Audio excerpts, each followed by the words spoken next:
Online വഴി food order ചെയ്തിട്ട് food കൊണ്ടുവന്നപ്പോഴത്തേക്കും ആ ഫുഡ് കാലുകൊണ്ട് ചവിട്ടി കളഞ്ഞു. നമ്മൾ ഈ കാണുന്നുള്ള ഈ വീഡിയോ ഇതിൽ രണ്ട് കാര്യങ്ങൾ നടക്കുന്നുണ്ട്. ആ വീടിന്റെ ഉടമസ്ഥൻ ഈ ഭക്ഷണത്തോട് കാണിക്കുന്ന അപമര്യാദയും ആ ജോലിക്കാരനോട് കാണിക്കുന്ന ക്രൂരതയും തന്റെ കാലുകൊണ്ട് ആ ഭക്ഷണത്തെ അദ്ദേഹം ചവിട്ടിത്തെറിപ്പിക്കുന്നുണ്ട്.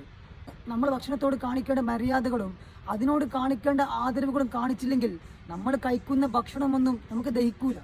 ഇദ്ദേഹം ഈ കാണിച്ചത് കൊടും ക്രൂരതയാണ്. തന്റെ മുമ്പിൽ നിൽക്കുന്ന ആ ജോലിക്കാരനോട് ഇദ്ദേഹം ദേഷ്യപ്പെടുന്നുണ്ട്, അവരെ തള്ളിത്തെറിപ്പിക്കുന്നുണ്ട്.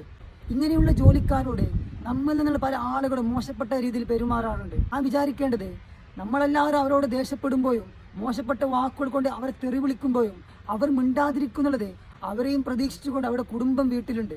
അവരുടെ മാതാപിതാക്കളെയും മക്കളെയും ഭാര്യമാരെയും പോറ്റാൻ വേണ്ടിയിട്ടാണ്, തൻ്റെ വീട് പട്ടിണിയിലാവാതിരിക്കാൻ വേണ്ടിയാണ് അവർ നിങ്ങളുടെ ഈ ആട്ടും തൂപ്പുമൊക്കെ സഹിക്കുന്നുള്ളത്. അല്ലാതെ അവർക്ക് പ്രതികരിക്കാൻ അറിയാത്തത് കൊണ്ടൊന്നുമല്ല.